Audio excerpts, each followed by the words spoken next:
Welcome, race fans, to another edition of Ross Racing. I'm your host, Matt Harrelson. Alongside with me, of course, for the ride, Russell Parker.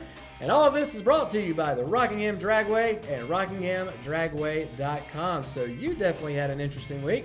It was action-packed. It was fast-paced. It was so much fun over the weekend. Hung out in Martinsville, Virginia. I went up to Floyd, Virginia, where I stayed over the weekend. Stayed the night there. Had a nice hotel room up there as well. Yeah, I saw a picture. You had the hot tub in there. I thought that was fun. I kicked back in that and watched some of the March Madness tournament in there. It was a blast. Now, how far is that from Martinsville? I want to say it was 30.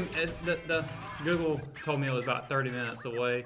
But I'm sure it'd be like 15 minutes. I went for the curvy roads from the mountains because I was all up in the mountains, and I didn't realize it when I got the hotel room picked out. But yeah, I went up. I think I ended up on Blue Ridge Parkway for a little bit there. And great ride, isn't it? Unmarked roads and no guardrails on one of the roads I was on. It was a blast. Yeah, some dangerous driving there if you want it to be. But I should be a lot better at driving now. Absolutely. And I also saw where you said the driving up there a little better than here in the Carolinas. Oh, yeah. Shout out to Virginia. They have some great driving up there. Absolutely. Great drivers. So as we just mentioned, this past weekend, NASCAR went short track racing at the Paperclip in Martinsville, Virginia. Now, Russell, you traveled 132 miles up Highway 220. Not that far. Not as far as I thought it would be for the weekend event. But before we get into recapping the race, continue telling us all about your experience up in Virginia. So I got up there Saturday afternoon after I left the sports show. I had to run all the way up there as quick as I can. And got there right as soon as the first practice, I think my second practice session started for the cup race. And I got out there and I looked around the tents, and it felt like Rockingham. The atmosphere outside the track felt like Rockingham when they had all the tents set up outside the track. So walking through there, it was a lot of interesting things in there. I meant to get this AC Delco card that had Earnhardt on it for the sports show, but I completely forgot about it. But there was some really cool stuff out there. The atmosphere was just really great, and I got to the race itself for the truck race, and I had a great seat, and then I had to move because there were some rowdy guys next to me. I had to go away from them, but alcohol will do that. Yeah, and of course they actually had the Virginia State Patrol out there checking people out, but yeah, I took a seat at the start-finish line on Saturday afternoon, watched the race from there, and it was a blast. I mean, there's not a bad seat in that house anywhere at Martinsville. And of course, after I came back from Floyd, Virginia, where I had stayed at a hotel, came back for Sunday and watched the Cup race. But before that, I actually got to walk onto the track and had a pre-race experience walking out there on the half mile. They had a bunch of drivers come up on stage on the start-finish line and talk to everyone. Had a Q&A for them, giving away prizes like hats and T-shirts, and then you get to walk around the whole front stretch. Pretty much as far as they let you go will be the second pit stall. I almost crossed the line, and the guard's like, no, stay.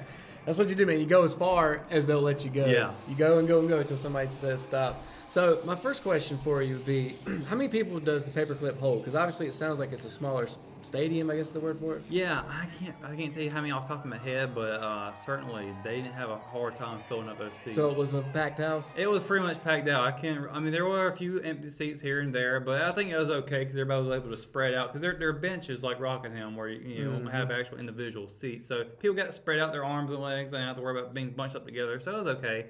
And I gotta say, I want to shout out the 21 team. One of their pit crew members actually gave one of these. I was wondering if you brought it back as any goodies. Yeah, one of the crew members for the 21 team, that's Paul Menard's team, Wood Brothers Racing. They actually handed out a few of these to some kids that were next to me. They were Kyle Busch fans. I'm sure they're 21 fans now.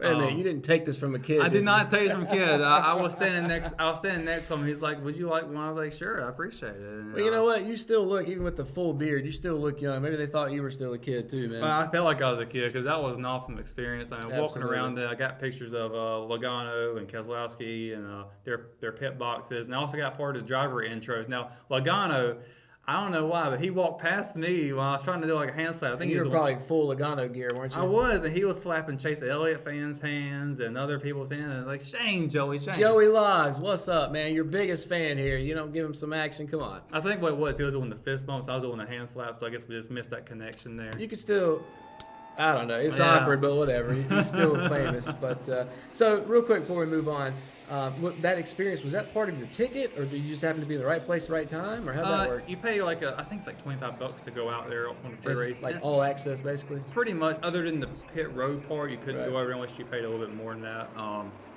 So, $25 extra to walk on the track and experience it. That's like 10 a.m. to I think the race time was 2 o'clock. So you got a good 4 hours there to just hang out. And it was really cool. I mean, you could sign the start-finish line, which, by the way, Rockingham did that. Rockingham Speedway was up there at the track, and they actually signed in on start-finish line. Hey, I saw you post a picture of that. Of course, I'm sure you got plenty of pictures. We're probably putting them up as we speak. Yeah, they are. Very, very cool. And, of course, the race time itself was amazing. I mean, those cars were so loud. I'm sure being they right were. up on them. I was on row 10, so I was really low to the ground. But, like I said, there's not a bad seat in that place at all. You can be sitting on the front row there.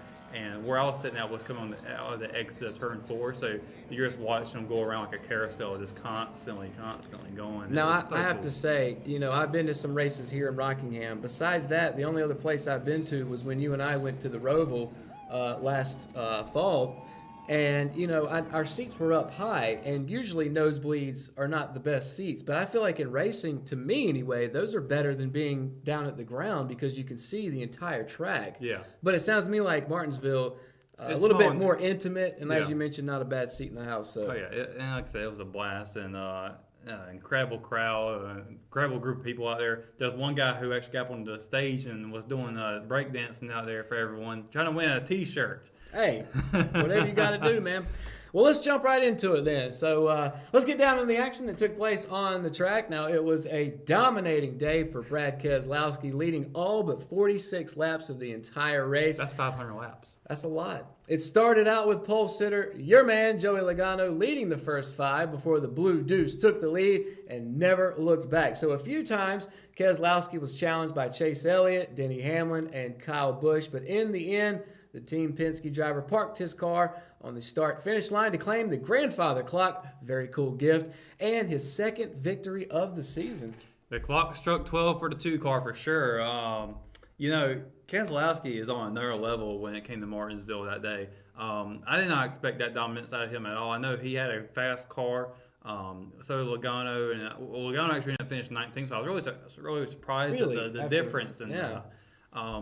And Ryan Blaney hung out in the top 5. So Penske overall had a great day, but Keselowski just had everything. He nailed down everything. Of course, being out front helps out a lot at a track like this because you have no one to have to get around. As long as you hold that line, and hold the lead, you got nobody in front of you until you come up onto the lap cars. But Keselowski just did a great job driving all day. Had great restarts. There were some Chase Elliott fans that actually were sitting in front of me who were so mad about it too. So differing from some of the larger tracks, Martinsville, not really one where you can go 4 wide, is it? No, not at all. Most you can do is 2 wide. You might get lucky if you want to do 3, but nobody's going to be able to get out of that. So let me piggyback and ask you this. Because Keselowski led for so long, was it, I don't want to say boring, but was the race kind of anticlimactic? The restarts helped out a lot. There were a few restarts towards the end. But yeah, Keselowski running up front pretty much the entire race. It wasn't all that exciting, but you have to look at the rest of the race, what's going behind the leader. It's not always about who's out front, but how are people doing behind them. And Clint Boyer is one of those drivers I was watching throughout the race who was actually improving as the race went along. Chase Elliott, again, he actually made some challenges to the front, and he had an opportunity to take the lead. Couldn't hold on to it. If you look at that aspect of the race, there was a lot of action on the track outside of the leaders. And I know we're going to talk about this a little bit more later on in the show, but are we already seeing the pattern kind of like we did last year where it's just basically the same handful of guys week in and week out? Yeah, because Keselowski and Kyle Busch, the only 2 drivers right now that has 2 wins under their belt. And there's kind of a debate going on between which one's the better driver. And I think Kyle Busch is probably the better driver still. He did win the truck race that Saturday afternoon, no surprise. But he had a great car. It actually improved throughout the race on Sunday. And I think overall, if he had a few more laps, maybe he could even challenge Keselowski for the win. It took some time. It took some guts to get to that, though. I think right now the question is who you got, KB or BK, you know? Yeah. So some other big news in the world of NASCAR this week on Tuesday. News. Very big. NASCAR unveiled, again on Tuesday, the Monster Energy Cup Series schedule for 2020 with some big changes, as you can see right now on the screen. Now, I want to go off script here for just a second. I was a little disappointed not to see Rockingham on here. Well, that was kind of coming. We kind of knew this would happen. And I also want to get your opinion on that with the rest of this. But the biggest, perhaps, the championship race is being moved from Homestead Miami Speedway to ISM Raceway in Phoenix. And this is going to be the first time since 2002 that the final race of the season is going to be hosted at a different track. So moving it out of Florida. Now, Russell, many fans out there have been asking for a change in the season finale, but what's your take on this move by NASCAR, and do you think that ISM is the right choice? Well, I want to say hats off NASCAR on the schedule overall. It's a really great schedule to come up with what they could work with, because these contracts on these tracks are still there. But as far as the last race of the season, I gotta say I think ISM is going to be a great track to do it at. I'm a little concerned because we just seen the race this past a few weeks ago at ISM where it was pretty much a Kyle Busch, Ryan Blaney show. So I'm worried about that. I always liked Homestead being the final race because it was kind of the equalizer track. It was a very basic oval track, 1.5 mile, but the banking on it was pretty good. I thought the really kind of like, I guess you can call it like the infield or the indoor stadium of NASCAR. It's not indoor, but it's like Super Bowl usually be indoors because it's no factors out from the outside. I think Homestead had that kind of a factor, was the equalizer. But I do like the idea of moving around. I hope they continue to do that every year. Cause I was going to say, do you think that's something they should do every year where it just certainly moves? Of course, it's probably more difficult to do since that's in November. You probably can't go to the northern tracks. Yeah. But there's plenty of tracks to choose from in the southeast and out west. So look, it's been there. They've been doing it in Florida since 2002. Why the change now, you think? I think people are just getting tired of going there and seeing it. It's kind of getting repetitive. 20 years there. Yeah. And it hasn't been bad racing out there either. The racing's been pretty good out there. We've had great finishes past few years since we've had the playoff/chase format. I think I don't know. I do like the change, but I want to see how it does as we move forward. Yeah, I think it'll be interesting to find out. Yeah. So while the end of the season is seeing a change, so is the start of the season. Now Daytona, right where it always is, but after Daytona, it will no longer be Atlanta Motor Speedway. Instead, NASCAR is going to hit the West Coast immediately after the Great American Race with the usual trio of Las Vegas, Phoenix, and Fontana, with Atlanta following. So, Russell, what is the significance of moving Hotlanta back from the second race of the season to the fifth? Well, this is a huge. This is huge for Atlanta because similar to what Rockingham had an issue with being the second race of the season, it's still cold. The weather's really ugly. It's not nice. Kind of a letdown a little bit too. Yeah. So I mean, moving it from February to March, it's amazing for Atlanta to have warmer weather. You're going to see probably better racing because it's going to be more slicker, a little more hotter. I really like this idea, especially going to the West Coast early on as well. Go ahead and get those races knocked out. They're usually good racing anyways. I'm really disappointed that Sonoma wasn't included with that West Coast swing. So you'd rather them just knock them all out at once? I would like to see that, and then move over to Atlanta and have like a short trek scenario between Martinsville, Richmond, Bristol, and Rockingham. That would have been my hopeful. Cool. But yeah, I think Atlanta moving later into the season is going to help them out. Their attendance probably go up a lot more. And with ISM having a closer race now to the start of the year, also having the last race of the year, I think that's going to make it interesting because you're not going to see that track for a long time going into ISM between those two dates. What do you think about the idea of, look, obviously Daytona is going to be number one, first race of the season. The All-Star race, I can make a case why you should move that around too, although I like that it's in North Carolina. But NASCAR has the ability, and should they, think about just rearranging the schedule year after year after year? I like the idea of it. I think it just makes it more interesting. I know a lot of people actually plan their vacations around these races, and they probably want to keep it around the same time of the year, especially for those who got it in the summertime. Right. But, I like the idea of changing it up because you get different conditions in the race. One of them could be a little bit cooler than the other, and that can just change up your notes. All the crew chiefs going to be having to scribble on everything, trying to figure out what they can do for the race coming up because it's in a different time of the year. And we'll see that with Martinsville probably and a few other tracks who have moved around. Yeah. Speaking of Martinsville Speedway is also going to have a new date for its first race of the season and a new starting time. So NASCAR's shortest track is going to be moving to Mother's Day weekend for the track's first ever night race. Yes. Very cool. So the Paperclip recently installed LED lights for the facility. Now you were there for a day race, a little different. A night race. That going to make things better for the half mile? It's cool that this came out this week, and I just came back from Martinsville because I was looking at the lights up there, and I was like, man, I wish this race would actually be like delayed into the night because that would have been so cool to look at. Now it's going to happen on a Saturday night, and Mother's Day, I'm trying to convince my mom to go up there with me that weekend because I think it'll be a lot of fun. We'll see if that works out, but I'm sure Tammy'd oblige. I think she would too, and she's already talking about going to that hotel as well. I think she's in love with the hot tub herself, so.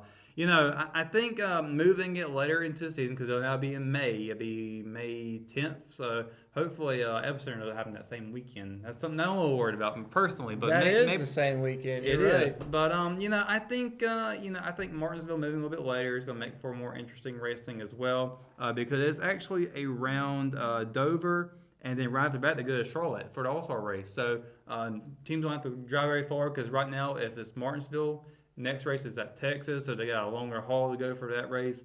So keeping those races along like a regional type of thing, somewhere that I was hoping to see in the next schedule change. So I think this is going to help out regionally, keeping fans in the same region and getting things going for them. Well, I got to tell you, I know Epicenter this year is on Mother's Day. If that stays true for next year, man, we're probably going to need you to stay in town. I know it's going to be a tough decision for you, Martinsville or here in Epicenter. Yeah, it will be.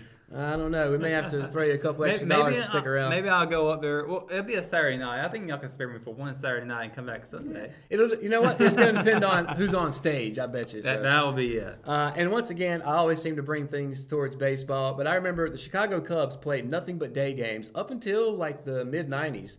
They finally installed lights, and people went crazy like that. Like lights had never been in a stadium before. You think maybe that's going to be kind of the same atmosphere where Martinsville's been around for a while and it's been always day races, and now, boom, they turn the lights on. I mean, it's the oldest track in NASCAR, as you know it. So Martinsville people have been asking for this especially since they installed the lights. They installed them a few years ago, and they didn't get a chance to use them except for when the race got delayed back a little bit. Okay. And people loved it, and now you're going to get it. And I think you're going to have I think there'll be a sellout crowd for Martinsville. I think people will absolutely enjoy going to a night race there. So another first time ever in NASCAR's history, there's going to be a double-header race, and I absolutely love this idea. This means that 2 Cup races will happen during the same weekend. The venue for this spectacle is going to be at Pocono Raceway. Now, this move also freed up, and I'm sure they're glad about this, a race weekend to allow teams to have a total of 3 weeks off during the season, with 2 of those being back-to-back. Now, once again, I'm going to bring this back to baseball real quick, but Russell, if fans didn't get enough of 1 Cup race on one weekend, as the great Chicago Cub Ernie Banks says, how about we play 2? I think I do like the idea of this. I just don't know if it's going to be overwhelming for. You think? I feel like too much? I feel like it will because when I went from Martinsville, it was a 500-mile race. I was already tired. I didn't know if I could do another race the next day. I ended up doing 2 but one of them was half that length. So I don't know how the format's gonna be set up for this. I don't know if they'll use the triangle part of the raceway, and then maybe the next day they'll use the road course part of the track. I would hope that they do something like that just to change it up. What's gonna make it interesting though if it rains that weekend, how they're gonna run 2 races on that. Yeah. So there's some concerns for this race and or races, I guess you could say. But I like to see how they're going to make the format of these 2 races together. And I know that they picked probably Pocono because NBC does cover the Olympics this year, and they want that extra 2 weeks that happens during the same week as the Olympics. So that's probably the reason why Pocono got selected for that. But that does open up a possible 37th race in the future, maybe. I don't know. But how about just go for an even 40? Let's do it. I mean, just race all year long. So my next question, to piggyback off of that, Pocono is obviously doing this. How many other tracks around the country could actually be able to handle that? See, I think any track could really do this. I mean, you see Charlotte can hold 2 races in 2 weekends, but I think they could. Yeah. I mean, Pocono is going to have actually a total of 5 races that weekend if you include the Xfinity. Wow, and that Truck is Series. A lot of racing. Yeah, so I mean, it's going to be insane and intense, and I don't know how this will help or even hurt the economy of Pocono's area, having taken away their second race and putting it on the same weekend. Yeah. That's kind of like taking a race away, if you will, because it's all happening on the same weekend. But people are going to probably spend the same amount of money for just that one weekend instead of what they would if they went to both different race dates. However, Pocono I thought was a little too close to each other on their dates because one of them was at the beginning of the month, the other one was at the end of the month. So I maybe clashing them together will help fans not have to worry about choosing which one to go to. They know which one they're going to go to, and they'll stick with it. Who knows how it's going to go, but I like to see how this one turns out. It's definitely going to be an experiment, and that's why I was asking you who else could maybe absorb this type of atmosphere, this many people in a weekend. Because if it is successful, obviously NASCAR will try to duplicate that. Perhaps at Pocono again, perhaps somewhere else. So we'll have to wait and see. But July 4th has been a Daytona tradition. More news here from the 2020 schedule. But anyway, that's been a tradition for as long as anybody can remember. But for 2020, the World Center of Racing will be swapping dates with Indianapolis Motor Speedway. Now, this move has Daytona as the regular season finale. Russell, how does both venues and NASCAR benefit from this change? Well, first of all, it's a big deal. Yeah, this is huge. I know a lot of people probably don't like the idea of Daytona moving away from July 4th. They have a great fireworks show, and I understand that, especially if you go to that race every 4th of July. But I think Indy will benefit a lot from having that on their weekend because Indy has not been that exciting of a race lately. And having a reason to go there, hopefully Indy will have a big fireworks show themselves, and that will give people incentive to go out there to the track, have a great day of racing, finish it off with fireworks. I think it'll be a great time. And as for Daytona moving to the regular season finale, right? Whew, I mean, you know how intense that can get, and it's kind of like a wild card race in a way because if a driver who is on the outside of that 16 wins that race, because anybody can win Daytona or Talladega. Daytona, they win that race, they're in. They pretty much won that wild card, and that is going to be one of the most intense nights in stock car racing, I think. You think about the NASCAR season. It starts in Daytona. It just kind of makes sense for the regular season to end in Daytona too, right? Because that is the Super Bowl of their sport. I've seen no problem with them doing this. No, I love it. Hopefully they'll keep it as a night race. I think it'll just make an intense race. I do want to say though, I mean, I don't know that I would put Indy on the same level as Daytona, but Indianapolis Speedway is still a pretty big historic speedway. I mean, you're not really losing that much by switching it to July 4th, are you? No, I don't think so. I think you're going to get a good crowd from that Midwest region to come out there. Like I said, enjoy fireworks that night after the race. Hopefully the racing will be better up there as well with the new rules package. I'm curious to see how it goes for Indy this year. But yeah, I mean, you got the two biggest tracks in America swapping dates like that. It does make a big deal, but I think I feel like Daytona may benefit the most from this. But so will Indy. Indy will benefit as well, and I think NASCAR is going to benefit overall from it as well because the drama that's going to come from Daytona is going to be more intense than it ever has been. And it will matter, I feel like, much more with it being there at the end. So. More 2020 news. Darlington Raceway and Bristol Motor Speedway are, of course, fan favorites in the sport of NASCAR, and now the historic facilities will be part of the Cup Series playoffs in 2020. So, Russell, with the change-up, that puts 4 short tracks and 5 races, and this is the part I love, between Virginia, North Carolina, and South Carolina. And I imagine you're going to be doing quite a bit of traveling come October and November of 2020. But we've heard NASCAR CEO Jim France talk about getting back to short track racing and getting back to the sport's roots. That seems to be the case, doesn't it? Yes, I mean, he certainly has made that very clear since day one, taking over that position and moving all of these races around to where you can get Darlington and Bristol in the playoffs. And like I said, 4 short tracks. People want these short tracks back. France and NASCAR, they're listening, and I applaud them for that, getting back to the roots. It's just it's an amazing feat that they're actually able to do this so quickly. And, man, it just makes it even more exciting for 2021. Now, yes, and that brings me to my next question, because at the start of this, I asked you, or I kind of said that I was a little disappointed that Rockingham wasn't on the 2020 schedule. I wasn't necessarily thinking it would happen. Perhaps 2021, we'll have to wait and see. But what was your take on that? Because obviously, it seems like they're trying to get back to the roots. Rockingham would fall into that category, wouldn't it? It certainly would. I mean, that would be just pretty much a straight line of tracks down the East Coast right there in that region. And, Rockingham, I I know I had my facts wrong, thinking that 2020 will be the year that Rockingham had a chance, but it'll be 2021 that where tracks will be opening up, space will be opening up because tracks contracts will be running out. So, Rockingham has the opportunity. They got a full year, maybe even 2, depending on where that race date would be at the go in 2021, to get the facility ready to go. Yep. And to me, that gives them more time to get it ready for the big crowds coming in. And, I think Rockingham is going to fit very well back into NASCAR if they can get it back in there. Fans want it. I think many other people outside, not just NASCAR fans, but Richmond County will love to have that back as well. Yeah, economically. Yes, and the region itself. I mean, say what you want. I know a lot of people don't think NASCAR is as big as it used to be, but I think it's still pretty big up there.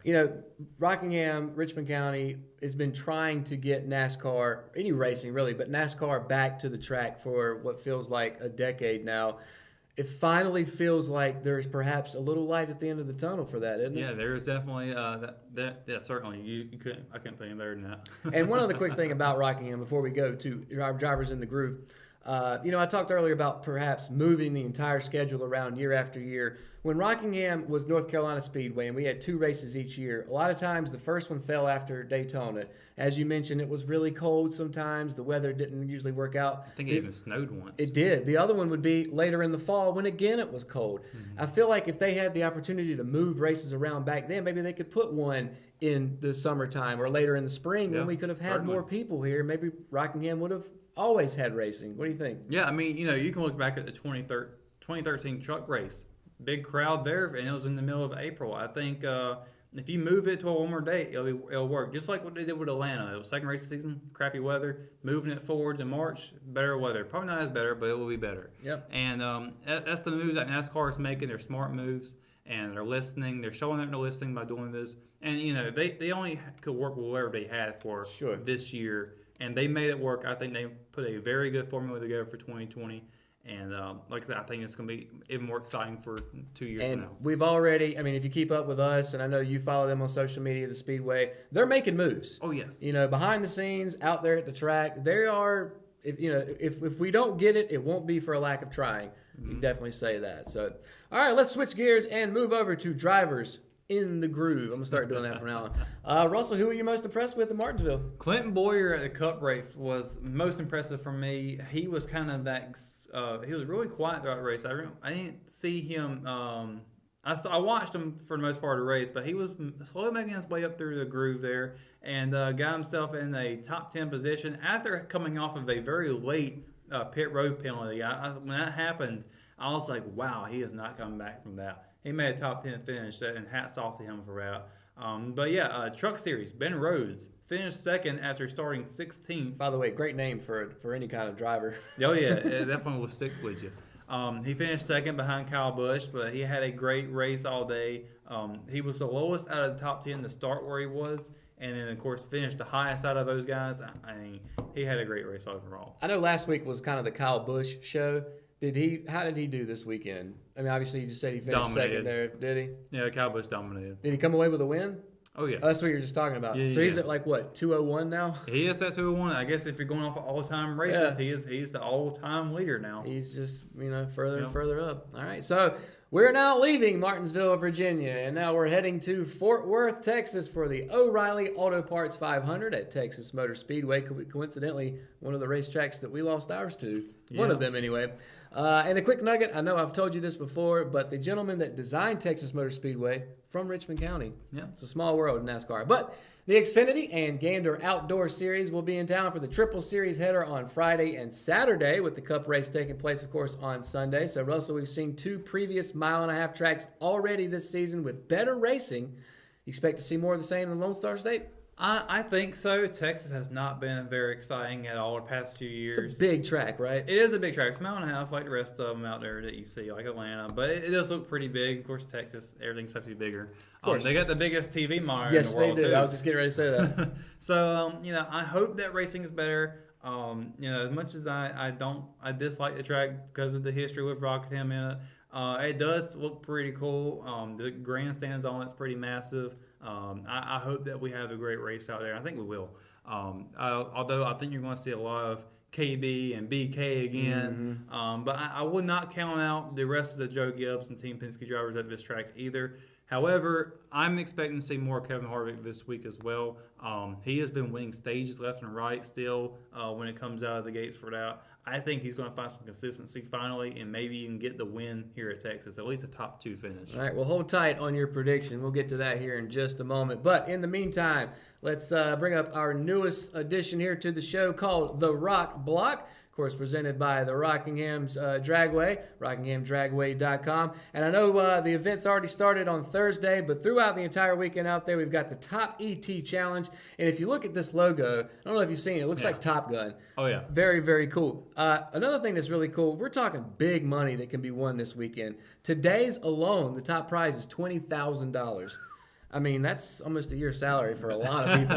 Another $10,000 on the line for tomorrow. And if you need more information, you can, of course, find that on rockinghamdragway.com. You can win all that money in just a few seconds. In literally just a few seconds. As far as Saturday, gates opened at 8 a.m. this morning.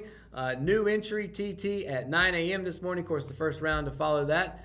They have a golf cart race out there as well. Man. I think that's really neat. You don't see that very often. I mean, we've seen lawnmowers souped up.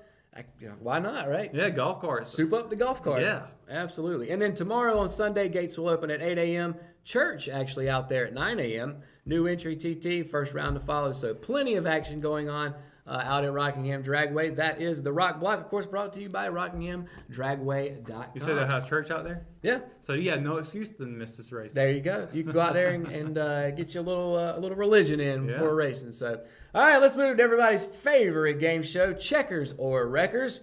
It says Cal. Almost threw me off a little bit. But number one, overall, the 2020 schedule, which we just talked about very thoroughly, will be better than in recent years past. I think, like I said earlier, NASCAR has got a good formula for this year. They did the best that they could with what they had, and I think they're going to make it very interesting next year.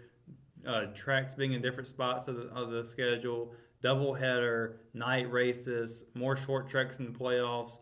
Overall, I think they've done a fantastic job for the schedule. You know, a lot of people have been saying that NASCAR was perhaps dwindling. It's good to see them trying some new things, right? Yes, definitely. Absolutely. Number two, Checkers or Wreckers, Auto Club Speedway should be repaved sooner rather than later. Everybody says that when you repave a track, it Changes sucks. It sucks when on the first few years. But I am going to say that for the sake of Auto Club, I think that they should repave sooner rather than later. So I'm going to say Checkers because that track looks so rough out there. Full of potholes?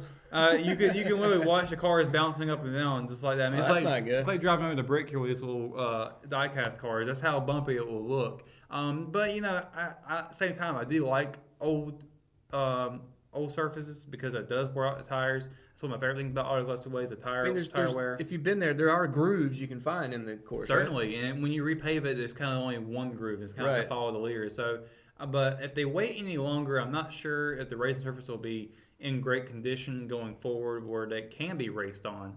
So I think they need to do it sooner rather than later before it becomes worse than what it could be. You know, when you watch the regular North Carolina DOT paving a road, most people don't think much about it. When it comes to a NASCAR track, is there almost an art to paving a track like that? I think there is. I guess the way I know that especially for Rockingham, you know, they do mix a little bit of sand into the asphalt for it, which helps eat up the tires on the track. It's more of a sand hills kind of thing, though. It is, yeah. And that's one of my favorite things about the speedway out here. But with other tracks like that, I mean, I guess there is a art to it, but it's kind of a simple pavement. But you know, once you find that groove, as the race surface gets older, you can find more grooves. So I think overall, you know, like I said, Auto Club needs probably to do it sooner rather than later. You know, we talked last week or week before last about that money that Roy Cooper had earmarked perhaps for the Speedway. If they end up repaving it, do you think they should mix sand in again? Well, it's kind of a signature thing, isn't it? Frank Bloom on Twitter, on the Rockingham Speedway Twitter account, he did say that they do have the formula for adding a little sand. They got a recipe handy, right? I like it. All right, number 3, the Xfinity and Truck Series should not follow along with the Cup Series as much as they already do, and instead should race at more non-Cup tracks. Checkers or Wreckers? Rockingham. Absolutely Checkers. I love the idea of the Truck Series and Cup Series kind of having their own schedule to make them more give them their own identity in a way, and I think it also alleviates some of the Cup drivers racing them because they can't race on the same weekend. I see what you did there. Kyle Busch, get out of there, right? I think they can still race on some of the big name tracks. He would just take a helicopter like Tony Stewart did. Yeah, he could do something like that. I don't know if he'll take a trip from Iowa to Charlotte though, but maybe that's a trick. But I think that given the Truck Series and the Xfinity Series their own identity, that type of racing, I think helps them out. There are some tracks local. I say local as in kind of North Carolina, South Carolina, Hickory, Myrtle Beach. Just in the South, really. Yeah, there's a lot of short tracks that they can go to, and the K&N series on both the East and West, they do this. They go to different tracks that you don't normally see on the Cup Series schedule, and they have pretty good crowds out there as well.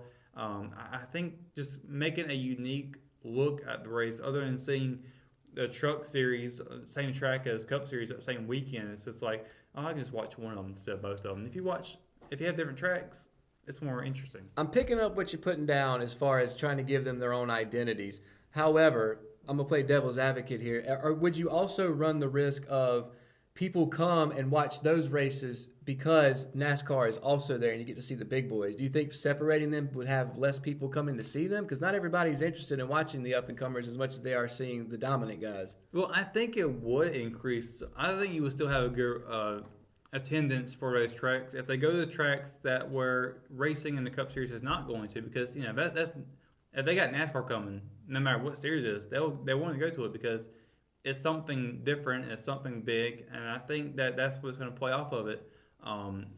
Personally, I went to the Martinsville race because of the Truck Series more than in the Cup racing in a way, because I do love the truck racing. And I think there is a good audience out there for it. You've seen how Rockingham handled its truck race. I think you had a pretty good run. Of course, I know it just started back up that time with the Truck Series, but I think there is an audience who will love to just say, "Hey, I went to a NASCAR race." All right. Number 4, Levine Family Racing wants to expand to a 2-car operation by 2020. They currently have Matt DiBenedetto. Hey, you got it. In their 95 Toyota. You did say, you should have said Levine Family Racing, but you got DiBenedetto. Oh, Levine. So that's good. And it says right there, Vine is Levine. So Levine Family Racing. I got that hard one and messed up the easy one. But them expanding 2-car operation. I'm going to say Wreckers on this one. I think Levine Family Racing should stick to 1 car for now. Matt DiBenedetto has been a fantastic driver for them this year. Had a great run in Daytona 500, and they're consistently playing pretty good around midfield of the race. And for a small team like that, to run midfield is pretty good. I think they should focus as much as they can on Matt and continue on with him and work on build around that 95 team. Make it stronger. Then you can move on to a 2-car operation. I just don't know where, and maybe you can make more money off having 2 cars. That means more sponsorship dollars coming in. But the question is, can you bring that sponsorship dollars in to a small team like that? It's probably already difficult to do it for 1. Having 2 might be even more difficult. And as we talked last week, just on 1 race day is very expensive, just for 1 car. So you add that, of course, obviously that doubles your sticker price. So. All right, number 5, and finally, checkers or wreckers, NASCAR should start their own version of the WWE Network. Now, explain this to me. Do you mean like an all 24-hour NASCAR channel? Yes. Okay. In that situation, and where you can also have on-demand of old races of the past. So it's kind of like NBA has its own channel, MLB, NFL. Actually, they all have it except for NASCAR. Yeah, and NASCAR does have an app, but it's not really much more than that. And I think having its own network allows old fans, what WWE Network does, allow you to watch old past shows and still have your pay-per-view matches on there as well. In addition, you still have your regular cable where you can watch SmackDown and Raw. So I think for NASCAR, what they should do is continue racing the Cup, Xfinity, and Truck races on regular TV, but for races like the K&N series, now they own the ARCA series and the ISMA series as well, have those on the network, NASCAR network, I guess you would call it. Have them on there so people can watch that. Alliterative, I like it. It's like the NXT, if you will, and people love NXT. People love to see short track racing. They can get that on the NASCAR network. And of course, in addition to that, have past races on there for the older fans to be able to watch, find them a lot easier, because right now all you can do is go on YouTube and find them. but it's really difficult to find those. So NASCAR putting them all on there, it would be fantastic. I think there'd be a lot of people who will subscribe to that. I to be honest with you, I can't believe this hasn't happened already. I mean, that has to have been a discussion among whoever it would be that makes those decisions to do this, right? I mean, like I mentioned, all the major sports, tennis, golf, they have their own channels. NASCAR should have one too. I think that's a great idea. Yeah. All right. So before we get to your winter prediction for down in Texas, got a little short plug here. The Richmond Young Professionals and us here at the Richmond Observer are going to be co-sponsoring / broadcasting the Henson Lake Disc Golf Tournament. It's going to be taking place, obviously, at Henson Lake, 152 Henson Lake Road on Saturday, April 27th. It will be here before you know it. It is basically a month from now.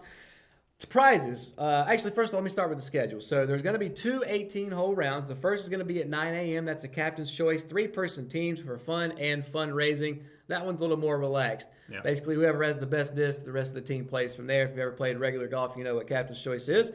Then at 11 a.m., that's when the big boys come out. Singles competition, solo round. That one's for competitive players. So 2 chances to play. Now, if you want to register, you can do that. It's only $25 to play. For both rounds. For both rounds. Entry fee covers both, or you could just do one if you want to do that. Singles and Captain Choice events. The first 40 people to register will get a free premium custom Henson Lake disc. These right here are. Check them out. And they are beautiful.